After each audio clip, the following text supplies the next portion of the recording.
Hello students, very good evening to all of you. आज हम पढ़ेंगे ये आपका चैप्टर जो है green skill, unit 5 green skill का। देखिए ग्रीन स्किल को कितने पार्ट में डिवाइड किया गया है। 3-4 सेशन दिए हुए हैं। Natural environment and us, our influence on natural environment, natural resource conservation, green economy and green skill. ये 4 सेशन पढ़ने हैं इस यूनिट में। तो चलिए स्टार्ट करते हैं। देखिए यहाँ सबसे पहले हम तो देखेंगे ये इंट्रोडक्शन वाला जो टॉपिक है, मैं आपको बोलूँगी वीडियो पॉज करके खुद से आप इसको पढ़िएगा, ठीक है। आगे मैं आपको यहाँ इसको समझा देती हूँ। देखिए यहाँ पे डेफिनेशन दिया है, the natural environment is a term that collectively refer to all the living being and non living things surrounding us. ठीक है, देखिए यहाँ बता रहा है कि नेचुरल इन्वायरमेंट वो होता है जिसमें हमारे आसपास जितने भी living thing non living thing है वो सब हमारे मिलकर क्या बनाते हैं, नेचुरल इन्वायरमेंट बनाते हैं, ठीक है। यहाँ पे दिया है, इसमें बता रहा है एवरीथिंग दैट सराउंड्स अस, क्या क्या हमारे आसपास है, जैसे फूड हुआ, एयर हुआ, आपका प्लांट हुआ, एनिमल, ह्यूमन बीइंग, स्काई, ये सब मिल करके क्या बनाते हैं, ये हमारे नेचुरल इन्वायरमेंट को बनाते हैं, ठीक है। दिया है यहाँ पे द नेचुरल इन्वायरमेंट हैज़ 2 सब कैटेगरी, इसकी 2 सब कैटेगरी होती है, यानी कि नेचुरल इन्वायरमेंट में 2 चीज़ें आती हैं, एक लिविंग थिंग, पहला एक लिविंग इन्वायरमेंट है, एक नॉन लिविंग इन्वायरमेंट है। लिविंग इन्वायरमेंट मतलब जितने भी हम ह्यूमन बीइंग हुए, प्लांट हुआ, एनिमल हुआ, ये सब आता है लिविंग इन्वायरमेंट में। देखिए यहाँ पे दिया हुई है, the plant, animal, human being and other living organism, ठीक है, together for the living environment. The non living component क्या क्या है, जैसे ऑयल हुआ, रॉक हुआ, air, water, sun, together from the non living environment. अब आप यहाँ से डेफिनेशन लिख सकते हैं कि लिविंग इन्वायरमेंट क्या होता है, नॉन लिविंग इन्वायरमेंट क्या होता है। तो देखिए यहाँ से आप डेफिनेशन बना सकते हैं। यहाँ से द प्लांट से लेके यहाँ तक अगर आप लिखते हैं तो ये हो जाता है आपका लिविंग इन्वायरमेंट, ठीक है। फिर नॉन लिविंग इन्वायरमेंट का आप यहाँ से यहाँ तक लिख सकते हैं। हालांकि इस डेफिनेशन का बहुत ज़्यादा इंपॉर्टेंट नहीं है, ये तो आपको ऑलरेडी समझ में आ गया होगा। नेक्स्ट आपसे पूछा जा सकता है कि टाइप्स ऑफ रिसोर्सेज कौन कौन से होते हैं। तो टाइप्स ऑफ रिसोर्सेज यहाँ पे आप लिख लेंगे। सबसे पहले डेफिनेशन लिखेंगे नेचुरल इन्वायरमेंट, फिर उसके बाद लिखेंगे टाइप्स ऑफ रिसोर्सेज। तो we are surrounded by resources all around us, in fact the resource available around us can be categorize into many categories such as, हमारे जो रिसोर्स है ना इसको कैटेगराइज कर दिया गया। देखिए यहाँ पे दिया नेचुरल रिसोर्स, रिन्यूएबल एनर्जी और नॉन रिन्यूएबल एनर्जी, मतलब ऐसी एनर्जी जिसको हम दोबारा रिन्यू कर सकते हैं, ले सकते हैं, और जिससे रिन्यू नहीं कर सकते। जैसे जो चीज़ हमारे पास ख़त्म हो जाएगी उसको दोबारा बनाना बहुत पॉसिबल नहीं है। जैसे कोल, अगर कोल ख़त्म हो गया तो दोबारा बनाना पॉसिबल नहीं है, क्योंकि कोल बनने में पता नहीं कितने 1000-100 साल लगे हैं, तब जाके कोयला और पेट्रोल तैयार हुआ है, ठीक है। अब यहाँ पे देखिए नेक्स्ट ये आपका नेचुरल रिसोर्स क्या होता है। अब यहाँ पे एक एक पार्ट को डिवाइड करके यहाँ पे एक्सप्लेन किया गया है। अब यहाँ नेचुरल रिसोर्स के बारे में पढ़ेंगे। देखिए यहाँ नेचुरल रिसोर्स दिया है यहाँ पे शॉर्ट में डेफिनेशन दिया है, इसी को देख लेते हैं। Natural resource are freely naturally available supply to us such as the land, the air, the water, the sun and so forth. Any human being not created natural resource, they are freely available on earth. देखिए natural resource वो होते हैं जो हमें nature के through मिलते हैं, जिसे हमने नहीं बनाया, ह्यूमन बीइंग ने नहीं बनाया, लाइक वाटर, सन, अर्थ, एयर, ये सब हमने नहीं बनाई, ये हमें पहले से मिल रहा है। तो वो सारी चीज़ें आती हैं नेचुरल रिसोर्स में। तो लिख लीजिएगा डेफिनेशन कि नेचुरल रिसोर्स क्या होता है। नेक्स्ट देखते हैं। अब आप एक बार इस डायग्राम को देखिए जिसमें आपको नेचुरल रिसोर्स को एज अ डायग्राम बताया गया है। वाटर के अंदर, पानी के अंदर होता है ना ऑयल, तो ये आपका एनर्जी, ड्रिंकिंग वाटर है, आपका एनर्जी फ्यूल है, ये सारे नेचुरल रिसोर्सेज हैं जो यहाँ पे दिया है। जैसे ज्वेलरी हो गया, मेटल हो गया, ये सब क्या है, नेचुरल रिसोर्स है। एग्रीकल्चर, जो लैंड हमें जिसमें हम खेती करते हैं, तो ये सब नेचर के थ्रू ही हमें मिला है। फूड, वुड, रिक्रिएशन, ये सब हम कैसे बोलते हैं कि हमें नेचर के थ्रू मिला है। और हम इसी में बहुत सारी ऐसी चीज़ है जिसको हम रिक्रिएट कर सकते हैं और जिसे हम रिक्रिएट नहीं कर सकते हैं, ठीक है। यहाँ पे दिया है वुड एंड मेडिसिन। तो फॉरेस्ट, जैसे यहाँ पे देखिए फॉरेस्ट में दिया है कि हमें फॉरेस्ट यानी जंगल जो नेचुरल रिसोर्स है हमारा, उससे हमें क्या मिलता है, हमें क्या मिलता है वहाँ से? रबर, कॉटन, मेडिकल की को मैं जो मेडिसिन बनाने वाली जो प्लांट होते हैं ऐसे, वो हमारे सब नेचुरल रिसोर्स में ही आते हैं।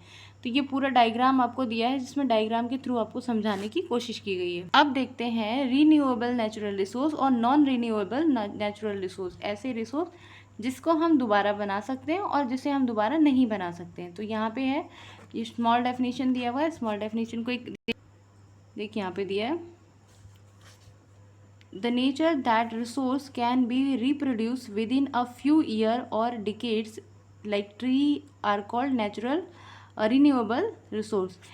ऐसा रिसोर्स जो हमें नेचर से मिल रहा है लेकिन उसको हम कुछ टाइम बाद ख़त्म होने पर दोबारा बना सकते हैं, जैसे पेड़ हम दोबारा उगा सकते हैं, ठीक है। तो यहाँ बोला है कि ऐसा रिसोर्स जो कि हम दोबारा बना सकते हैं वो होता है आपका रिन्यूएबल रिसोर्स होता है, ठीक है। ऐसा रिसोर्स जो जिसे दोबारा बनाने में हमें, देखिए पेड़ उगाने में यहाँ पे दिया है ना, एक वर्ड दिया है डिकेट्स, एक दशक में ही, यानी कि मान लीजिए 100 साल में या 100 साल में, या फिर सॉरी 100 साल नहीं, कम से कम 10 साल में, 5 साल में, 6 साल में आपका जो एक प्लांट है वो बड़ा हो जाता है। तो वो एक ऐसा रिसोर्स है जिसको आप दोबारा बना सकते हैं। नेक्स्ट आपका है नॉन रिन्यूएबल नेचुरल रिसोर्स।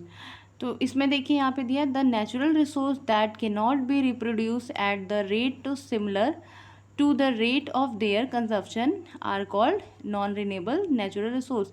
ऐसा रिसोर्स जिसको हम दोबारा बना नहीं सकते, और अगर हम दोबारा बनाते भी हैं तो उस क्वांटिटी में और उस मात्रा में और उस लेवल का नहीं बना पाएंगे जो कि हमें नेचर ने पहले से दिया है, ठीक है। हम जैसे देखिए प्लांट पेट्रोल का हम सब्स्टिट्यूट ढूंढ लेंगे, लेकिन पेट्रोल जिस तरीके से हमें जितना मिला, हमें अपने नेचर से मिला है, उस तरीके से हम इसको प्रॉपर बना नहीं पाएंगे, ठीक है। तो जो नेचर जो हमें चीज़ देती है वो उस लेवल का चीज़ें बनाना बहुत पॉसिबल थोड़ा नहीं है। तो यहाँ पे है ऐसी चीज़ें जिसको हम दोबारा बना नहीं सकते। अब हर चीज़ का सब्स्टिट्यूट तो हम ला सकते हैं, लेकिन वो चीज़ एग्जैक्टली हम नहीं ला सकते हैं, ठीक है। यहाँ पे देखिए कुछ इंपॉर्टेंट टर्म्स दिए हैं, जैसे note, there are 5 fundamental source of energy. 5 source of energy के फंडामेंटल रिसोर्स, मतलब फंडामेंटल मतलब होता है बेसिक, जैसे हुआ आपका nuclear fusion in the sun, solar energy, gravity, जो अर्थ जो हमें ग्रेविटी देता है वो हमें नेचुरली मिला है, सोलर एनर्जी जो हमें मिला है नेचुरली मिला है, nuclear fusion reaction, energy in the interior of the earth, जो ज़मीन के अंदर जो एनर्जी पहले से अवेलेबल है वो, और energy stored in the chemical bounds, जो केमिकल बाउंड्स के अंदर जो भी एनर्जी स्टोर होती है ये हमें नेचुरली मिला हुआ हमारा 5 फंडामेंटल रिसोर्स है, ठीक है, सोर्स ऑफ एनर्जी है, जो जिससे हम एनर्जी, यानी कि जिससे हम अपना कोई काम करते हैं, जैसे सोलर पावर से हम बल्ब जला सकते हैं, खाना पका सकते हैं, तो सोलर एनर्जी का हम यूज़ कर रहे हैं अपनी डेली लाइफ में अब, ठीक है। तो वो ऐसी एनर्जीज जिसका हम अपनी डेली लाइफ में यूज़ कर सकते हैं। अब देखिए यहाँ पे एक डायग्राम भी दिया है जिसमें नेचुरल एनर्जी रिसोर्सेज के बारे में बताया है। तो इस डायग्राम को ध्यान से अगर आप पढ़ेंगे तो विंड मिल, सोलर पावर से कैसे बल्ब जल रहा है, विंड मिल से हम एनर्जी बना रहे हैं, हम बायो मास से हम एनर्जी बना रहे हैं, ठीक है। तो ये पूरा एग्जाम्पल आपको दे दिया है डायग्राम के थ्रू। चलिए देखते हैं। अब एक देखिए यहाँ पे आप पढ़े हैं फॉसिल फ्यूल क्या होता है। तो कोल, ऑयल, नेचुरल गैस आर, जैसे ये फॉसिल फ्यूल उन्हें कहते हैं जो बहुत ही पहले हमारे ऐसे, जैसे जो पेड़ पौधे हैं, जानवर हैं, उनके मरने से और उनसे जो एनर्जी बन के तैयार होती है उसे हम बोलते हैं फॉसिल फ्यूल, ठीक है। तो यहाँ पे देखिए फॉसिल फ्यूल, कोल जो कोयला है, ये वो बहुत पहले करोड़ों साल पहले क्या है कि चीज़ें दबी हुई थी धरती में, उससे हमारा कोल बना है, ऑयल बना है, नेचुरल गैस बना है। तो इन सब चीज़ों को दोबारा बनाना एक कम समय में पॉसिबल नहीं है, ठीक है। तो ये डेफिनेशन आप एक शॉर्ट डेफिनेशन लिख लीजिएगा। अब इसमें लास्ट दिया है आपका एग्जॉस्टेबल और नॉन एग्जॉस्टेबल रिसोर्सेज। तो अब एक बार इसको पढ़ लेते हैं। देखिए, there are another way of categorising natural resource, non exhaustible resource और एग्जॉस्टेबल रिसोर्स।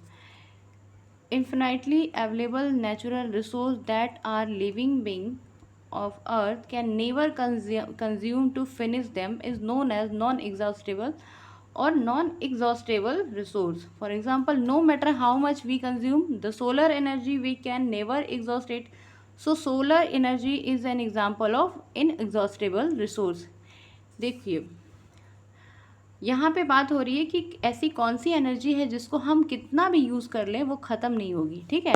वो आता है आपका नॉन एग्जॉस्टेबल रिसोर्स में। ऐसी एनर्जी जिससे हम कितना भी यूज़ कर ले पर ये ख़त्म नहीं हो रहा है, तो ये नॉन एग्जॉस्टेबल रिसोर्स में ये एनर्जी आ रही है, ठीक है।